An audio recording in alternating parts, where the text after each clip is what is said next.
시간 다 같이 일어나셔서 오늘 우리에게 주신 말씀을 같이 읽겠습니다. 우리에게 주신 말씀은 로마서 8장 28절에서 31절까지 말씀입니다. 이 말씀 통해서 살아계신 하나님의 음성을 다 함께 들을 수 있기를 바랍니다.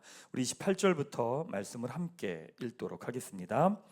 우리가 알거니와 하나님을 사랑하는 자 곧 그의 뜻대로 부르심을 입은 자들에게는 모든 것이 합력하여 선을 이루느니라. 하나님은 미리 하신 자들을 또한 그 아들의 형상을 본받게 하기 위하여 미리 정하셨으니 이는 그로 많은 형제 중에서 맏아들이 되게 하려 하심이니라. 또 미리 정하신 그들을 또한 부르시고 부르신 그들을 또한 의롭다 하시고 의롭다 하신 그들을 또한 영화롭게 하셨느니라. 그런즉 이 일에 대하여 우리가 무슨 말하리요? 만약 하나님이 우리를 위하시면 누가 우리를 대적하리요? 아멘. 네, 그 자리에 앉으시기 바랍니다. 가슴에 손을 대고 제가 하는 기도 따라하겠습니다. 하나님은 나를 사랑하십니다. 나는 그 사랑 안에 있습니다. 나는 하나님의 형상입니다. 나는 하나님의 꿈입니다. 그렇게 살아갈 것입니다. 아멘. 네, 감사합니다. 성령 강림 아침 기도회를 진행하면서 성령님의 세미한 음성이라고 하는 주제를 가지고 말씀을 같이 나눴습니다. 많은 말씀을 나눴지만 두 가지만 기억해 주시면 될 것 같습니다. 하나는 무엇이냐면 여러분들이 말씀을 읽고 기도하고 또 예배 드릴 때 선포되어지는 말씀이 각 한 사람 한 사람에게 적용되게 하시는 분이 누구냐? 성령님이라고 하는 겁니다. 그러니까 똑같은 말씀을 들을 때도 다 다르게 다가오는 이유는 무엇이냐면 성령님께서 각 사람에게 적용해 주시기 때문에 그렇습니다. 성령님의 세미한 음성이 우리에게 어떻게 다가오느냐? 생각으로 다가온다라고 제가 말씀을 드렸습니다. 그러니까 교회에서 훈련받은 분들이 그렇게 이야기하는 거예요. 하나님의 음성을 들었습니다 라고 말하는 것은 어떤 의미가 있는 거냐면 우리 안에 계신 성령님이 우리에게 생각을 통해 알려주신 것, 생각나게 하신 겁니다. 그래서 그걸 하나님의 음성을 들었다라고 표현을 하는 거죠. 두 번째는 무엇이냐면 예수님을 믿는 사람들의 생각이 모두 같은 생각은 아니라는 겁니다. 그러니까 여러분들이 하는 생각이 같은 생각이 아니라는 거예요. 로마서 8장 6절 한번 같이 읽도록 하겠습니다. 육신의 생각은 사망이요 영의 생각은 생명과 평안이니라. 지금 여러분의 생각이 육신에게서 나온 생각일 수도 있고 그 다음에 영에게서 나온 생각일 수도 있다는 겁니다. 그러니까 그 생각을 분별하셔야 되죠. 육신에서 나온 생각은 버리시면 됩니다. 영에서 나온 생각은 취하시면 되는 겁니다. 그러니까 육신에서 나온 생각은 버리고 육신에서 나온 생각을 붙들고 그 생각으로 살아가는 것, 그걸 뭐라고 말하냐면 성령으로 살아가는 삶이다라고 말합니다. 그러니까 성령으로 살아가는 삶은 특별하거나 이상하거나 신비한 게 아니라 어쩌면 너무나 일상적이고 평범한 우리의 삶이기도 합니다. 그래서 여러분 성령님 계속 알아가십시오. 또 말씀 전하면서 선포되는 말씀 가운데 성령님이 한 사람 한 사람에게 말씀하신 여러분에게 말씀하시는 성령님의 세미한 음성을 들으십시오. 또 그 말씀을 붙들고 살아가는 것, 그게 성령님으로 살아가는 삶입니다. 우리 교회 가족들이 시간이 갈수록 성령으로 사는 삶을 더 깊이 누리게 되기를 축원합니다. 6월부터 8월까지는 구원의 여정이라고 하는 주제를 가지고 말씀을 좀 같이 나누려고 합니다. 우리가 프리스텝을 하다 보면 우리의 종교란에 기독교라고 체크를 하잖아요. 근데 왜 기독교라고 체크를 하냐면 그리스도를 한자 음역으로 바꿔놓은 게 기독입니다. 그러니까 헬라어로 그리스도고 히브리어로는 메시아인 거죠. 여러 가지 의미가 있지만 본질적으로는 구원자라고 하는 뜻입니다. 그러니까 우리는요 구원자를 믿는 종교입니다. 기독교가 어떤 종교입니까? 구원자를 믿는 종교입니다. 근데 구원자를 누구라고 고백하느냐? 예수님이라고 고백을 하죠. 그러니까 하나님은 왜 예수님을 통해서 우리를 구원하셨을까? 왜 우리를 구원하셨을까? 로마서 5장 8절 말씀 같이 한번 읽도록 하겠습니다. 우리가 아직 죄인 되었을 때에 그리스도께서 우리를 위하여 죽으심으로 하나님께서 우리에 대한 자기의 사랑을 확증하셨느니라. 하나님이 우리를 구원하신 이유는 우리를 사랑하시기 때문에 그렇습니다. 하나님은 사랑입니다. 그래서 하나님은요 사랑 아닌 것을 행하실 수가 없습니다. 하나님에게서 나오는 모든 것은 다 사랑입니다. 하나님의 사랑으로 창조받은 우리가 죄악으로 인해 무너질 때 우리를 구하시고 살리시는 것은 어쩌면 너무나 당연한 것일 수 있습니다. 왜요? 하나님은 사랑이시기 때문인 거죠. 그럼 하나님은 우리를 왜 구원하셨을까? 구원의 목적은 어떤 걸까? 에베소서 1장 4절 5절 말씀 같이 한번 읽도록 하겠습니다. 곧 창세 전에 그리스도 안에서 우리를 택하사 우리로 사랑 안에서 그 앞에 거룩하고 흠이 없게 하시려고 그 기쁘신 뜻대로 우리를 예정하사 예수 그리스도로 말미암아 자기의 아들들이 되게 하셨으니. 구원의 목적은 무엇이냐면 우리를 하나님의 자녀로 삼게 하시고 하나님 아버지의 모든 것을 누리게 하시기 위함이라는 거예요. 구원의 목적은 단순하게 자녀로 삼는 것, 그것만이 아니라 자녀에서 아버지의 모든 것을 누리는 수준까지 가게 하는 것, 이걸 구원의 목적이다 라고 말씀하세요. 그러니까 예를 들면 거지를 왕자로 만들었습니다. 근데 왕자로 만들었는데 왕자임에도 불구하고 거지처럼 살 수 있잖아요. 근데 구원의 목적은 뭐냐면 거지를 왕자로 삼는 것, 그것뿐만이 아니라 왕자로서의 삶을 누릴 수 있게 하는 것, 거기까지가 구원의 목적이라는 겁니다. 자, 정리하면 결론적으로 하나님께서 우리를 자녀 삼으시고 우리가 하나님의 모든 것을 마음껏 누리는 수준까지 가게 하는 모든 과정, 이걸 구원의 여정이라고 이야기합니다. 이단인 구원파에서는요, 첫 번째 이렇게 질문을 합니다. 당신 구원 받았습니까? 이렇게 묻습니다. 몇 분이 받았습니까? 이렇게 묻습니다. 여러분들이 그렇게 물으면 여러분 거의 대답 못합니다. 그래서 여러분들이 구원파에 끌려갑니다. 정확하지 않으니까 그런 거죠. 구원파는 죄사함의 비밀을 깨닫는 것을 구원이라고 이야기를 합니다. 3번 용서받았으면 더 이상 회개할 필요가 없다라고 이야기를 하죠. 그래서 구원파는요, 성화가 없습니다. 한번 구원받고 난 다음에 자기 마음대로 살아도 됩니다. 그리고 말씀대로 살아가려고 하는 거 율법주의라고 이야기를 합니다. 물론 깨달음은 놀라운 축복이고 은혜입니다. 그런데 깨달았다고 사람이 변하는 것은 아닙니다. 제가 종종 천국보다 아름다운이라는 드라마 이야기 하잖아요. 머리는요 천국에 있고 싶습니다. 근데 몸이 지옥으로 갑니다. 그게 인간입니다. 그래서 성경은 구원을 과정으로 봐요. 과정으로 보기에 성경에는요 구원을 세 가지 시제로 이야기해요. 구원에 관한 이야기를 할 때 과거형이 있고요, 성경에 현재형이 있고요, 미래형이 있어요. 자, 과거형부터 한번 볼까요? 에베소서 2장 8절입니다. 같이 한번 읽겠습니다. 너희는 그 은혜로 인하여 믿음으로 말미암아 구원을 받았으니 이것은 너희에게서 난 것이 아니요 하나님의 선물이라. 구원을 받았으니, 구원의 과거형을 이야기하는 거예요. 또 구원의 현재형을 이야기하는 게 있습니다. 빌립보서 2장 12절 말씀 같이 한번 읽겠습니다. 그러므로 나의 사랑하는 자들아, 너희가 나 있을 때뿐 아니라 더욱 지금 나 없을 때에도 항상 복종하며 두렵고 떨림으로 너희 구원을 이루라. 너희 구원을 지금 이루어 가라 라고 하는 현재형으로 이야기를 합니다. 또 미래형이 있습니다. 에베소서 5장 9절입니다. 같이 읽겠습니다. 그러면 이제 우리가 그의 피로 말미암아 의롭다 하심을 받았으니 더욱 그로 말미암아 진노하심에서 구원을 받을 것이니, 구원을 받을 것이니, 구원을 미래형으로 이야기합니다. 여러분, 성경은 구원을 과정이라고 이야기해요. 그러니까 여러분, 예수를 믿는 이유가 뭡니까? 예수 믿었고 구원 받았으니까 천국 가면 됩니까? 그럼 지금의 이 땅에서의 삶은 뭔가요? 그냥 참고 견디면 되는 건가요? 여전히 이렇게 생각하는 분들이 있어요. 예수 믿고 그냥 바로 천국 가면 됩니다 라고 이런 말을 하세요. 그럼 제가 묻죠. 그럼 지금 가실래요? 그럼 싫대요. 그럼 이 땅에서의 삶은 뭘까? 구원은 여러분 한 순간이 아니에요. 구원은 여정이에요.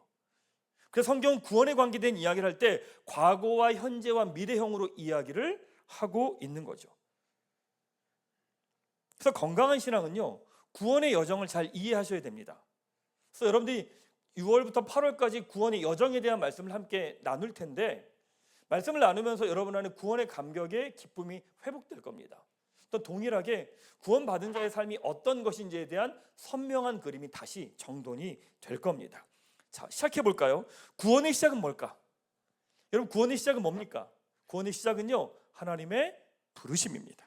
사도 바울이 에베소서에서 이 땅을 살아가는 사람들의 삶의 모습에 관계된 이야기를 합니다. 4장 18절 말씀 같이 한번 읽도록 하겠습니다. 그들의 총명이 어두워지고 그들 가운데 있는 무지함과 그들의 마음이 굳어짐으로 말미암아 하나님의 생명에서 떠나 있도다. 인간이 하나님을 알 수 없다는 이야기입니다. 인간이 수고하고 노력하고 애써서 하나님을 알 수 없다는 이야기입니다. 하나님을 알 수 없다면 어떻게 인간이 하나님을 알 수 있을까요? 하나님이 불러주셔야죠. 하나님이 불러주셔야 인간은 하나님을 알 수 있는 겁니다. 여러분, 이 자리까지 여러분이 온 게 여러분의 선택과 결정입니까? 여러분이 잘해서 이 자리에 온 겁니까? 여러분의 의지로 인해서 여러분이 이 자리에 온 겁니까? 아니에요. 하나님이 부르셨기 때문이에요. 교회를 가야겠다라고 하는 마음도 여러분 안에 계신 성령님이 말씀하셔서 여러분의 생각으로 드러난 거예요. 그래서 교회 갈까라고 해서 여러분들이 이 자리까지 온 거죠. 부르심은 먼저 외적인 부르심이 있어요. 하나님이 모든 사람들 다 부르십니다. 모든 사람들 다 나오라고 이야기하십니다. 하나님께서 부르시죠. 그 부르심에 모든 사람이 다 응답하나요? 아니요, 다 응답하지 않아요. 거절하기도 하고요, 거부하기도 해요. 하나님 믿지 않는 사람들은 엄밀히 말하면 하나님의 부르심을요 거절한 거고 거부한 겁니다. 물론 한 번도 들어보지 못한 사람이 있겠죠. 그러니까 교회는 전도를 하는 거예요.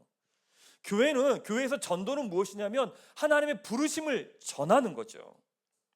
근데 돌아보면 하나님의 부르심을 거절하고 거부한다고 해서 큰일 나지 않잖아요.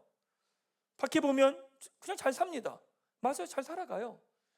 하나님의 부르심을 거부하고 거절한다고 해서 그게 큰일 나는 것 같아 보이지 않아요. 자기 삶에서 즐거움을 즐기고 누리며 살아요. 어느 부분에 업적도 이루기도 해요. 뭔가 성취하기도 합니다. 그런데 어느 순간에 인생이 공허해집니다. 허무해집니다. 아니, 문제될 게 아무것도 없습니다. 근데 인생이 불행하다고 느껴집니다. 왜요? 어디로 가야 될지 모르는 거거든요. 아무리 열심히 하고 뭔가 성취하고 달려가도 결국에 인생이 뭐냐면 방황인 거예요. 늘 불안함 가운데 사는 거죠. 근데 이 외적인 부르심을 우리 마음에서 내적인 부르심으로 적용해 주시는 분이 누구냐? 성령님입니다. 성령님의 세미한 음성이 여러분에게 생각으로 주어진다고 말씀했죠. 성령님이 여러분들을 부르셔서 여러분들이 이 자리에 있는 거예요. 그러니까 여러분들이 이 자리에 있는 건 여러분들의 의지와 결단과 노력이 아니라 성령님이 여러분을 부르셨기 때문에 여러분들이 이 자리에 와 있다는 겁니다. 아멘. 사랑하는 여러분, 여러분이 이 자리에 온 거 하나님이 부르셨기 때문입니다.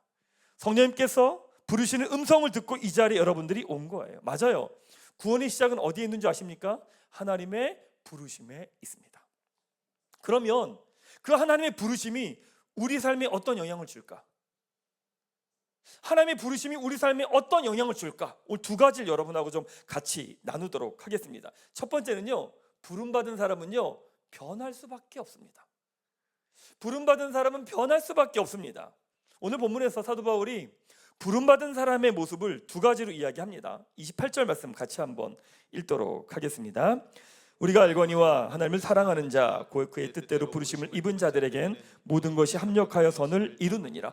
부르심을 받은 사람들의 인생은 내 삶에 일어나는 모든 것들이 다 합력해서 가장 좋은 것으로 하나님이 이루어 가신다고 말씀하시는 거예요. 내가 보기에 좋은 거, 내가 보기에 나쁜 거, 고난과 아픔과 슬픔, 이 모든 것까지도 하나님께서 함께 가장 아름다운 것으로 우리의 삶을 빚어가시며 이끌어가신다라고 합니다. 나에게 아픔이라고 말하고 절망이라고 말하는 것조차 하나님이 가장 좋은 것으로 만들어가시는 과정으로 만들어가신다는 거예요. 자, 두 번째 29절 30절 같이 한번 읽겠습니다. 하나님 미리 하신 자들을 또한 그 아들의 형상을 본받게 하기 위하여 미리 정하셨으니 이는 그로 많은 형제 중에서 맏아들이 되게 하려 하심이니라. 또 미리 정하신 그들을 또한 부르시고 부르신 그들을 또한 의롭다 하시고 의롭다 하신 그들 또한 영화롭게 하셨느니라. 하나님께서 우리를 부르신 목적이 뭐냐? 아들의 형상을 본받게 하시기 위함이래요. 예수님을 닮아가게 하시기 위함이라는 거죠. 그리고 우리를 부르시고 의롭다 하시고 영화롭게 하실 거래요. 누가? 하나님이 우리를 부르셔서요, 우리를 부르셔서 우리를 의롭다고 하시고 영화로운 자리까지 누가 이끌어간대요? 하나님이 이끌어가신대요.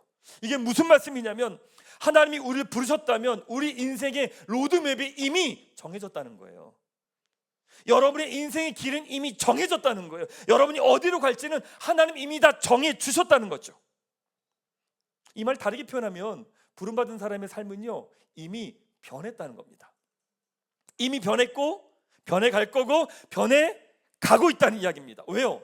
성령님께서 여러분 안에서 여러분의 방향을 이미 정하셨기 때문에 그래요. 여러분이 내가 교회 가야겠다라고 할 땐 성령님이 이미 여러분 안에서 말씀하신 거예요. 그 얘기 뭐냐? 여러분 안에 계신 성령님이 여러분 인생의 방향을 이미 정하셨다라는 거예요. 우리 인생이 어디로 갈지 그분이 정하신 거죠. 그래서 부름받은 사람은요, 우리 인생이 변하느냐 변하지 않느냐는 없어요. 우리 인생은요, 변하느냐 변하지 않느냐가 아니라 우리 인생은 이미 변할 거예요. 다만 정도의 차이가 있는 거예요. 어떤 사람은 이만큼 변해 있는 사람이 있고요, 어떤 사람은 요만큼 변해 있는 사람이 있을 뿐이지, 우리 인생은요 변할 수밖에 없다는 거예요. 삶을 한번 적용해 봅시다. 하나님이 부르시면 결과가 나타나죠. 예를 들면 제가 우리 전사님한테 전사님 제 방으로 좀 와주세요, 그럼 전사님이 오실 거 아니에요. 사람이 불러도 효과가 나타납니다. 근데 하나님이 부르시면 결과가 당연히 나타나겠죠. 하나님이 우리를 하나님의 아들의 형상을 본받게 하실 겁니다. 여러 가지 많은 일들이 있었겠죠, 우리 인생 가운데. 근데 그런 모든 것들을 합력해서 그 목적을 향해 하나님이 우리를 이끌어 가신다는 겁니다. 이 말은 내가 하나님의 뜻대로 살지 못하면 어떡하지? 내가 잘 살지 못하다가 버림받으면 어떡하지? 염려할 필요가 없다는 거예요. 왜? 우리가 실패하고 무너지지만 그러한 모든 것까지 합력해서 하나님의 뜻을 이루어 가실 거니까. 아멘. 이런 질문해요. 목사님, 그러면 하나님 무조건 이루어 가실 거니까 내 마음대로 살아도 되나요? 이렇게 질문을 했죠. 그럼 전 이렇게 대답을 합니다. 그러면 살아보세요. 한번 마음껏 살아보세요. 잘 될런지 모르겠으나 한번 마음껏 살아보세요. 이렇게 이야기합니다. 하나님이 여러분을 부르셔서 하나님의 형상을 본받는 그 자리까지 여러분들을 이미 이끌어가고 인도하고 계세요. 그렇게 여러분의 삶의 방향을 이끌어가고 계세요. 근데 그 방향과 다르게 가겠다고 애를 쓰면 누가 힘들까요? 크게. 그렇죠. 이걸 저희 교회 전문 용어로 삽질이라고 합니다. 그렇죠. 하나님께서 이미 우리의 방향을 이렇게 정하셔서 이렇게 여러분 삶을 이끌어가고 계세요. 근데 여러분이 여러분 삶으로 애쓰면서 난리치면서 가요. 그럼 누가 힘드냐면 내가 힘들어요. 왜? 하나님하고 방향이 다르잖아요. 요새는 이젠 목회하면서 그런 생각을 해요. 생각하면서 왜 이렇게 고집이 세지? 왜 이렇게 말을 좀 안 들어? 좀 이렇게 한 걸음 한 걸음 잘 따라오지. 그럼 되게 불편했거든요. 근데 요즘은요 되게 안쓰러워요. 제 안에 국률이 생겨요. 이제 목회자가 되는 것 같아요. 왜냐면 힘들겠다. 아이고야, 저렇게 살면 얼마나 힘들어. 자기도 힘들어, 주변 사람도 힘들어, 가족들도 힘들어. 힘든데 왜 저러고 살아? 라고 하는 국률한 마음이 들어요. 왜냐하면 하나님은 이미 여러분들을요 목적을 향해 이끌어 가고 계세요. 여러분이 어떠함에도 관계없이 그 길 이끌어 가고 계세요. 사랑하는 여러분, 부르심 받은 사람은 반드시 변해요. 변할 수밖에 없어요. 내가 잘 살아갈까? 내가 변할 수 있을까? 내가 믿음의 사람으로 성장할 수 있을까? 염려하지 마세요. 성령 하나님께서 여러분들을 그 자리까지 이끌어 가실 거예요. 옆에 사람에게 이렇게 한번 축복하십시다. 당신은 변할 수밖에 없습니다. 네, 변하지 않는 기적을 경험하지 못할 거예요. 변할 수밖에 없을 거라는 거죠. 맞습니다. 부름받은 사람은요 반드시 변해요. 하나님께서 그렇게 이끌어 가시니까. 자, 두 번째는 이겁니다. 부름받은 사람은요 자격이 아니라 순종으로 살아요. 하나님 부르셨다는 건 우리의 자격과 상관이 없다는 거예요. 하나님 부르심은 부르실 근거가 있어서 부른 게 아니라 구원받을 만해서 구원한 게 아니란 이야기예요. 로마서 5장 8절 말씀 같이 한번 읽도록 하겠습니다. 우리가 아직 죄인 되었을 때에 그리스도께서 우리를 위하여 죽으심으로 하나님께서 우리에 대한 자기의 사랑을 확증하셨느니라. 근거가 있어서 사랑한 게 아니란 이야기입니다. 이유가 있어서 부른 게 아니란 이야기입니다. 우리 성경을 읽으면서 계속 인간적인 이유를 찾아요. 아브라함 말씀을 읽으면 아브라함이 믿음의 사람이 될 만한 이유를 찾아요. 하나님이 아브라함을 부르신 특별한 이유가 있을 거라고 생각을 해요.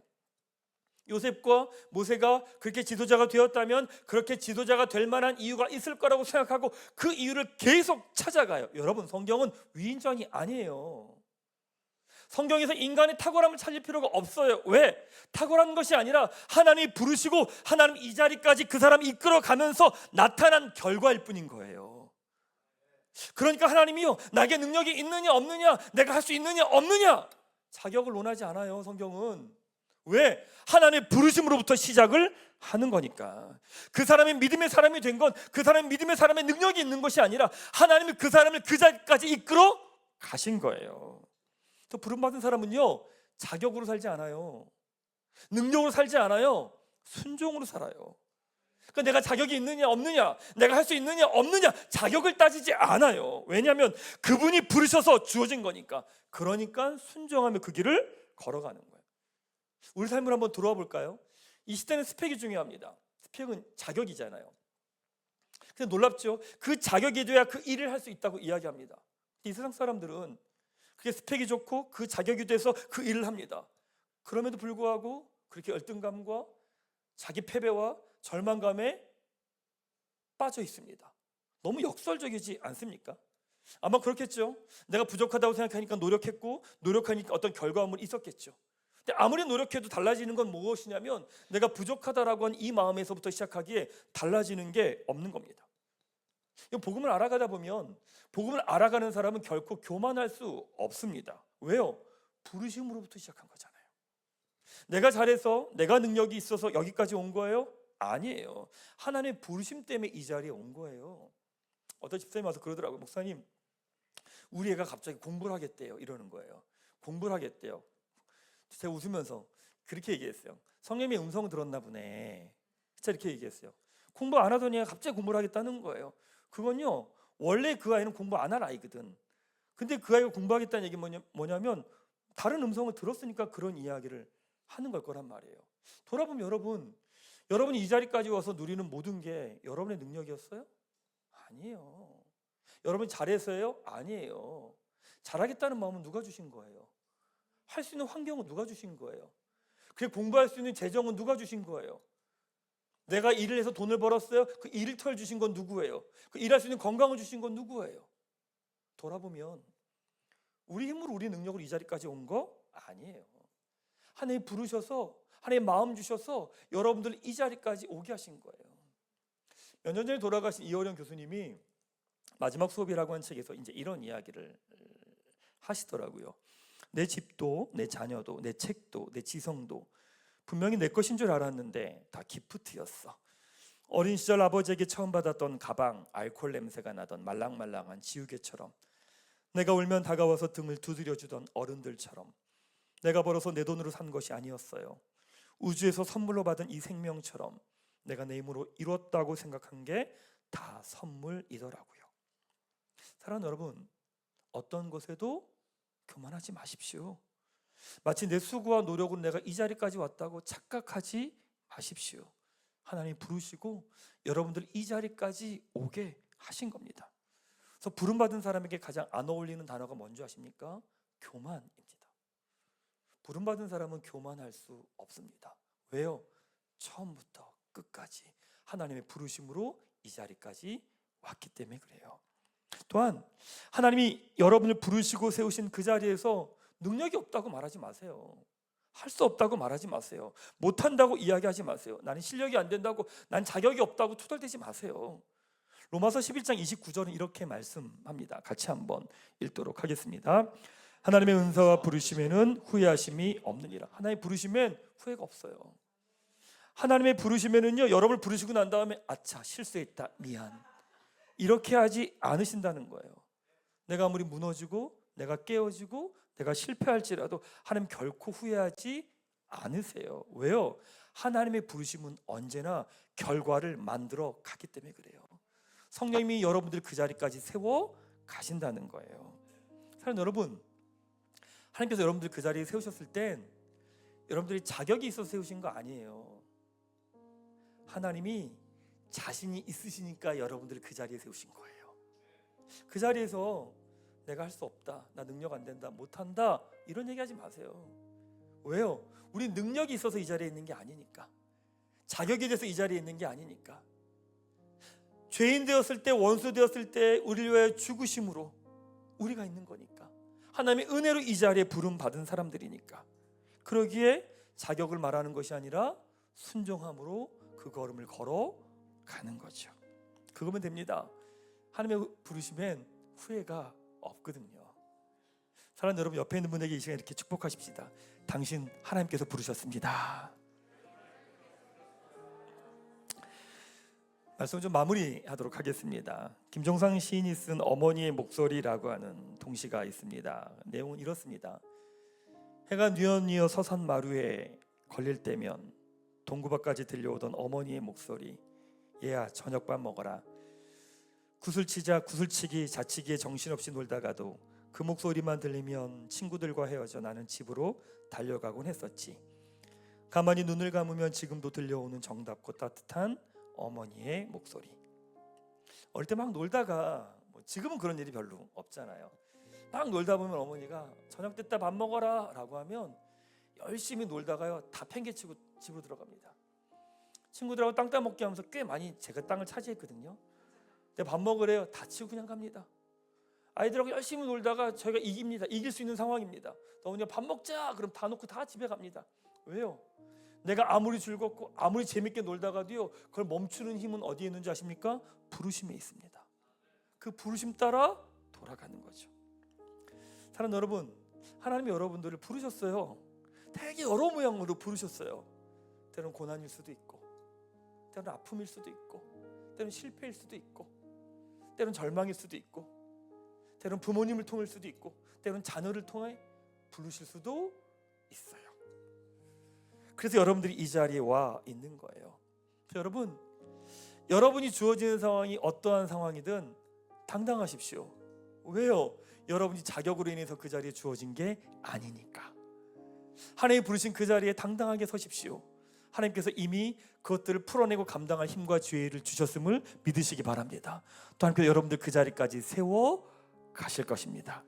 하나님의 부르심에 감사함으로 응답하며 그 자리에서 순종함으로 한 걸음 한 걸음 걸어가는 여러분 되시기를 주님의 이름으로 축원합니다.